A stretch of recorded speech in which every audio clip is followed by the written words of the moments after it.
takeaways from Game 3. Jordan Poole like that. Jordan Poole is the most improved player in the NBA. I'm going to keep saying that until they get sick of me saying it and actually change the way the voting is, because it's absolutely ridiculous, the voting system. And if you don't think it's ridiculous, then look no further than Jordan Poole, who was on all NBA was on all NBA G League third team last year. And now he's the leading scorer of the Golden State Warriors in the playoffs. Championship contender. I'm still waiting on someone to show me who improved more than that. When was the first guy? Because nobody stopped you in high school. You dominate college. Who was the first guy in the NBA that guarded you and you were like, oh shit, I can't beat him off the dribble?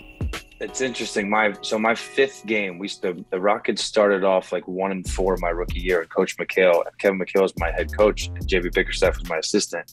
And I was getting garbage spot minutes. I didn't really play. And we go to Oklahoma City, and you go to 3 hours before when you're a rookie. You're shooting at 4 o'clock for a 7:30 game, and McHale goes in there and he writes the lineups on the board. And it's like Lowry, Westbrook, and then it goes back and forth, and it says Parsons, Durant. So I'm starting my first game ever, my fifth game of my career, against Kevin Durant.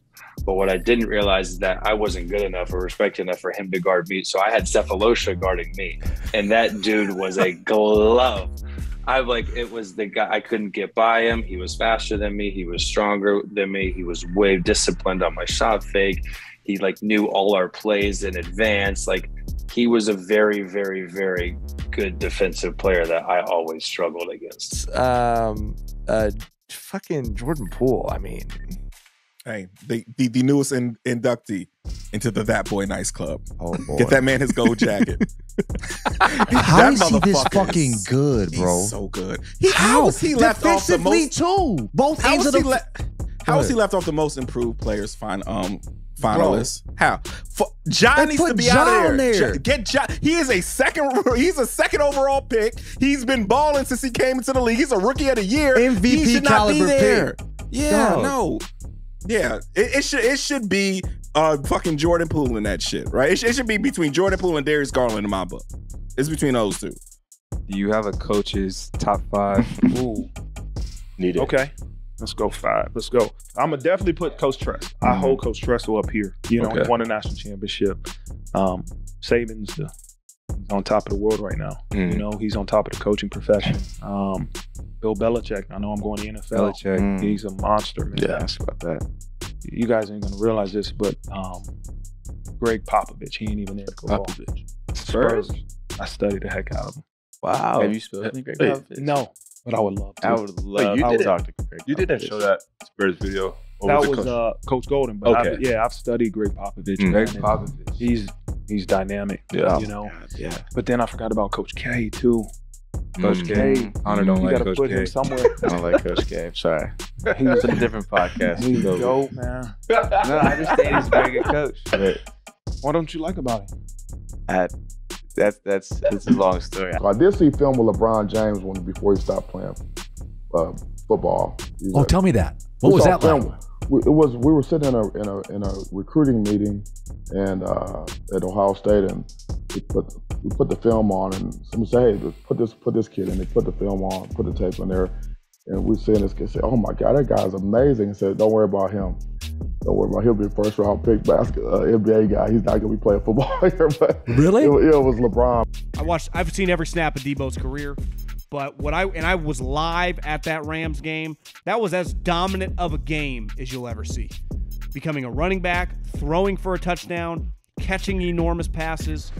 Debo Samuel is what I call an absolute war daddy. And there's a small percentage of athletes, even in the pro sports and baseball, basketball, and definitely football, who take their game up when the games matter most, and you feel more confident going into battle with them in a playoff game than you even do a regular season game, and he fits in that category. I see it with the Warriors with Draymond, Steph, and Clay. You want to go to war with those guys. Debo's one of those guys. Colin, did you see that Arizona quarterback Kyler Murray called you out on Twitter? Well, yeah, I did, but I think Kyler Murray was confused about my 5-minute rant on he and Aaron Rodgers.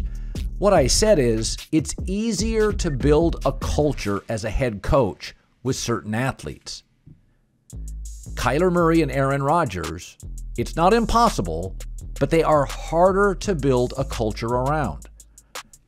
They're wildly talented, kind of their own guys, have trust issues, can be kind of detached and aloof. These aren't my opinions. These are well-documented personality traits.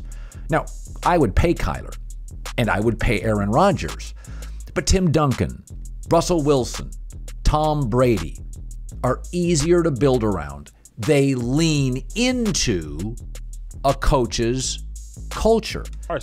So on my live stream the other day, somebody was like, but Vaj, if all your favorite players get taken, if we get wiped out, what do you do? Who do you draft? And that took me to this little post that I saw on Twitter, right? A Cowboys fan, they made this doomsday scenario in one of these mock draft simulators. Now, it was a bit extra. It wasn't realistic, but they didn't take any quarterbacks, and they took all of the positions that the Cowboys would like. So they wiped out O-line on purpose. They wiped out wide receiver. They took all the top corners, all the top players, and they was like, all right, who would y'all draft? And talent is so rich where we're drafting at. Nakobe Dean was available. Nakobe Dean and Trent McDuffie was available. So that just leads me to believe, yo, bro, like no matter what happens, we're drafting at 24. As long as the organization doesn't make a mistake, there will be a valuable player there for us to draft and feel good about. You're a couple weeks away now from facing Dimitri Bivol. You've faced some dangerous guys, some really skilled guys, undefeated fighters. When you look at Bivol, what makes him a dangerous opponent? Oh, he's a good fighter and a difficult fighter too. He's a fighter who fights at distance, have a good distance, good moves.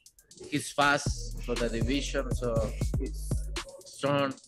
And he's a solid champion in 175. So he's a danger fighter, but I like it. I think the voting system it's one of those things that's completely ridiculous and like outdated.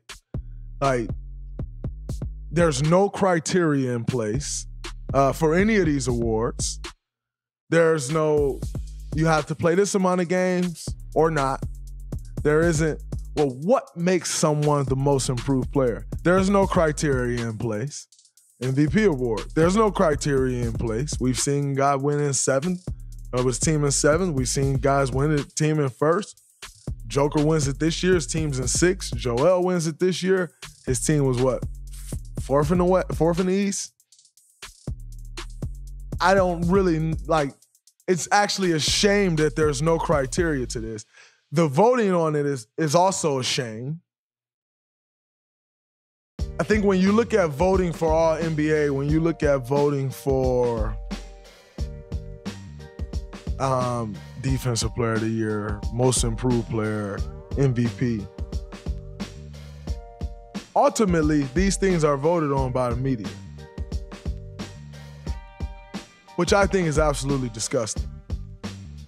In hockey, you get a lot of upsets for the playoffs because 8 seeds can beat a 1 seed, right? Because it's all about the hot goalie. In college basketball, the number 1 seeds only win 63% of the time. Did you know that? Since they expanded to 68 teams. In the NFL, number 1 Tennessee Titans, number 1 Packers couldn't win a single game this year. But in the NBA, 1 or 2 seeds, there's 4 every NBA playoff, a 1 and a 2 in the East and West. Those 4 teams win the title 89% of the time. And yet, ratings continue to be strong. There's no upsets. There's virtually no upsets. The opposite of every other sport. Think about that. College football's ratings have been down in recent years because it's too dominated by the SEC. NBA's ratings up 11%. We know Milwaukee and Phoenix probably get there. In fact, the lowest seeded NBA team to ever win the finals, this is kind of funny, was the 94-95 Houston Rockets. They were a 6 seed. They had Drexler and Olajuwon. Not exactly a Cinderella story, and they were champs the year before.